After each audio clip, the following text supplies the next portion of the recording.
সুপ্রভাত সবাইকে। খুব লোভ দেখানো হচ্ছিল না ইলিশ রান্না করে ইউটিউবে? আমরাও পেয়েছি কলকাতার ইলিশ, বেশ ডিম ভরা।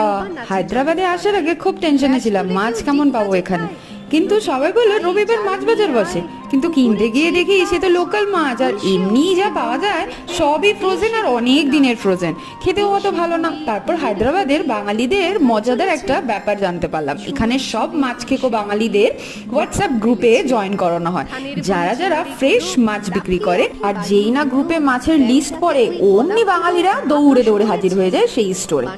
অনেক বাঙালিরা এখানে কিন্তু মাছের বিজনেসও করে, তাদের কাছে কিন্তু ইলিশ, পাবদা, দেশি ট্যাংরা, কাচকি, পুঁটি এগুলোও পাওয়া যায়। কিন্তু সমস্যা হলো একটাই, 1 কেজির কাছাকাছি মাছ যাবে, ছোট কম ওজনের মাছ নিলে হবে না। এই মাছটাই নিয়েছে 2000 টাকা কিলো, আর 1 কেজি 150 মতো ওজন। মাছটা তেলে পড়তেই গন্ধ বেরোচ্ছে তেল থেকে, আহা হা, ফিলস লাইক কলকাতা।